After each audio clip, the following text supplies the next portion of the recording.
Salatu wassalamu ala rasulillah wa ala jamir nabiyyin. Donc là, Inch'Allah, on va aller à la mosquée de Quba. D'accord, Quba qui est à la base le nom d'un puits qui est pas loin de Médine. D'accord, c'est environ 5 km de là où on est. Donc, comme on avait vu dans les cours précédents, beaucoup de gens avaient fait l'hégire à Médine et que le prophète alayhi salam était le dernier à avoir fait l'hégire avec Abu Bakr al-Siddiq, et après Ali les a rejoints plus tard. Donc tous les musulmans parmi les muhajirin et les ansar c'est les gens de Médine, et les muhajirin, ceux qui ont fait l'hégire, ils attendaient le prophète alayhi salam qu'il arrive. Tous les jours ils allaient à Quba, d'accord, ils allaient à Quba les musulmans, et ils allaient pour attendre la venue du prophète Mohammed alayhi salam, jusqu'à que le soleil il aille au milieu du ciel, et quand le soleil était tellement fort que ça les brûlait, et ben ils retournaient dans leur maison. Et comme ça tous les jours ils essayaient d'attendre de voir que le prophète alayhi salam il arrive.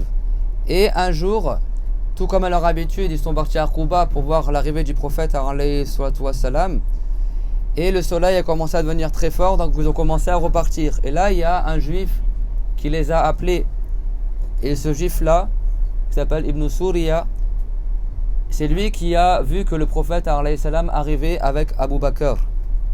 Donc il a dit Ya bani Qayla, hada sahibukum. Il a dit oh vous les gens, là il y a votre compagnon qui arrive. Et donc du coup ils ont tous pris leurs armes, ils sont tous rhabillés et ils sont retournés à Quba pour accueillir le prophète Mohammed alayhi salatu wassalam.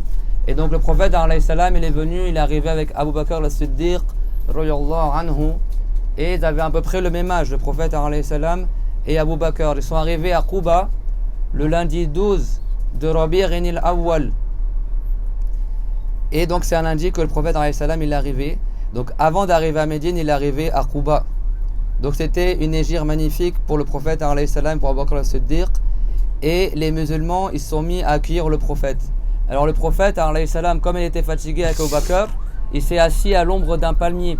Le prophète alayhi salam il s'est assis à l'ombre d'un palmier avec Abu Bakr al-Siddiq, et les deux étaient assis l'un à côté des autres.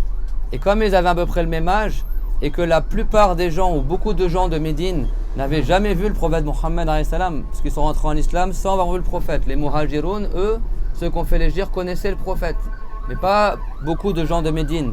Donc quand ils sont arrivés, les gens de Médine, pour passer le salam au prophète, ils ne savaient pas lequel des deux est le prophète. Est-ce que c'est Abu Bakr ou est-ce que c'est Mohammed? Parce que les deux ils avaient à peu près le même âge, et les deux étaient assis sous l'ombre d'un arbre. Et quand le soleil il a tourné et qu'il s'est mis à éclairer le prophète alayhi salam, il n'y avait plus d'ombre. Abu Bakr il s'est mis debout et il a enlevé son châle et il s'est mis à ombrager le prophète, à l'ombrager avec son habit. Et c'est là que les gens ils ont su que le prophète alayhi salam c'est celui qui est resté assis, parce que son serviteur Abu Bakr, son compagnon honoré, s'est levé pour l'ombrager. Et là les gens étaient tellement contents et ils se sont mis à chanter Aqbal al-badru alayna min thanniyat al-wada' wajab al-shukru alayna ma da'a lillahi da'a. Donc le prophète alayhi salam il a été accueilli par les musulmans, et il est arrivé, donc avant d'arriver à Médine, il est allé dans une maison d'un compagnon qu'on appelle Kulthum, fils de Hadam. Et il a été dit aussi qu'il est allé dans la maison de Sard, fils de Khaythama. Alors les savants ils ont dit en fait on peut rassembler entre les deux en disant que le prophète alayhi salam à la base il est allé dans la maison de Kulthum, et quand il sortait de la maison de Kulthum il allait s'asseoir dans la maison de Sard. Pourquoi? Parce que Sard, fils de Khaythama, c'était un célibataire. Donc le prophète il n'allait pas déranger, parce que cet homme là il était célibataire, au point que sa maison on l'appelait la maison des célibataires. Souvent les hommes qu'on fait l'hégire tout ça ils allaient là-bas parce que ça dérangeait pas, vu qu'il n'y avait pas une épouse ou des choses comme ça, ou des enfants. Donc on l'appelait Bayt al-Uzzab, la maison des célibataires. Et c'est là où beaucoup de gens qui faisaient l'hégire, ils allaient, et c'est là où le prophète alayhi salam il se mettait également quand il sortait de la maison de Kulthum. Et Abu Bakr al-Siddiq il est parti dans une autre maison. Le prophète alayhi salam il est resté à Quba plusieurs jours, d'accord, il est resté 4 jours. Donc on a dit il est arrivé quel jour le prophète alayhi salam à Quba? Allez dire le lundi 12 de Rabi'in al-Awwal, comme le jour du Mawlid. Il est resté le lundi, le mardi, le mercredi et le jeudi. Et il a fondé la première mosquée qui a été fondée sur la piété, qui est à son époque la mosquée de Quba. La mosquée de Quba a été construite avant la mosquée du prophète, alayhi salatu wassalam. Dieu il a dit la masjidun ussisa ala taqwa min awwali yawmin ahaqqu an taquma fi. C'est-à-dire une mosquée qui a été fondée sur la piété depuis son premier jour mérite plus que tu y fasses la prière. Parce qu'à l'époque où le prophète il a fait construire la mosquée de Quba, il y avait certains hypocrites, ils ont construit une deuxième mosquée pour égarer les musulmans. Et ils avaient demandé au prophète alayhi salam de faire la prière dans leur mosquée à eux. Et le prophète, il ne savait pas la stratégie qu'ils avaient fait, ces hypocrites-là. Donc il a dit, Inch'Allah, quand je reviens de la bataille de Tabouk, j'irai dans votre mosquée. Et Allah Ta'ala, entre-temps, il a révélé au prophète Muhammad alayhi salam que cette fausse mosquée qu'ils avaient construite les hypocrites, c'était une mosquée de mécréance, kufr. D'accord? Masjidan diraran wa kufran wa tafriqan bayna al-mu'minin. Une mosquée pour diviser les musulmans. Comme ça, ils ne vont pas tous dans la mosquée de Quba. Wa irsadan liman harama Allah wa rasulahu min qabl. Et pour faire plaisir aux ennemis de l'islam. Et donc Dieu leur a ordonné au prophète Mohammed de détruire cette mosquée-là.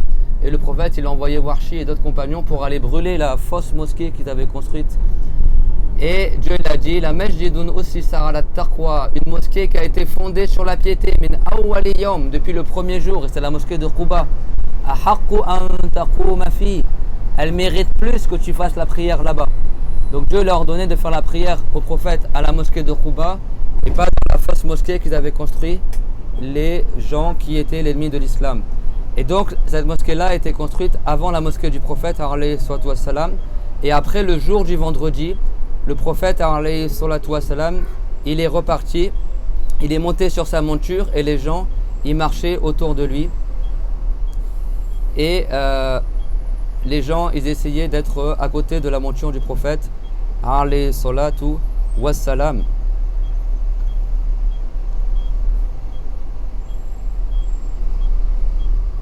Et donc c'était la première prière du Jumu'ah que le prophète alayhi salam il a fait le jour du vendredi avec les musulmans qui étaient avec lui, et ils étaient 100 dans la mosquée du Jumu'ah. Et le prophète alayhi salam il a fait la première khutbah qu'il a fait. Il a dit Alhamdulillah, il a fait l'éloge de Allah, et il a dit dans sa khutbah du Jumu'ah, la première qu'il a faite aux alentours de Médine, il a dit Amma ba'd ayyuhan nas فقدموا لأنفسكم تعلمون والله لا يسرقن أحدكم ثم لا يدعن غنمه ليس لها راع ثم لا يقولن له ربه وليس له ترجمان ولا حاجب يحجبه دونه ألم يأتك رسولي فبلغك وآتيتك مالا وأفضلت عليك.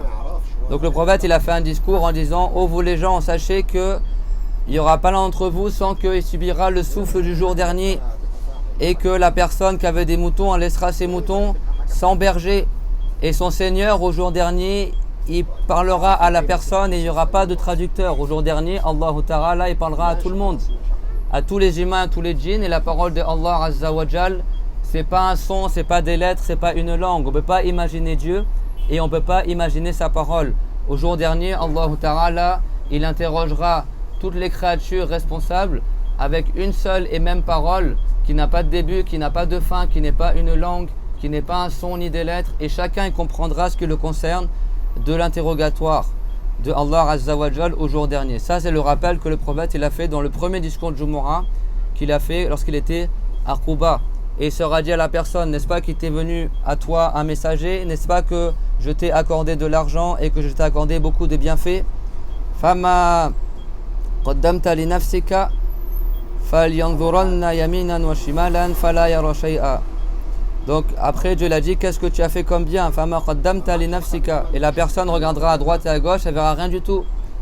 Thumma la yanzuranna qaddamahu fala yara ghayra jahannam. فمن استطاع أن يقي وجهه من النار ولو بشق تمرة فليفعل فإن لم يجد فبكلمة طيبة والسلام عليكم ورحمة الله وبركاته. Juste pour qu'on revive un peu cet instant-là où le prophète était à Quba, il a fait le premier discours de Jumu'ah. Après il a dit, Dieu l'interrogera la personne, qu'as-tu fait comme bien? Et la personne regardera à droite et à gauche, et après elle regardera devant elle, elle verra l'enfer. elle ne saura plus qu'est-ce qu'elle a fait comme bien. Et donc le prophète alayhi salam, il a dit, donc si quelqu'un parmi vous a la possibilité de préserver son visage de l'enfer, ne serait-ce que par la moitié d'une date, alors qu'il le fasse.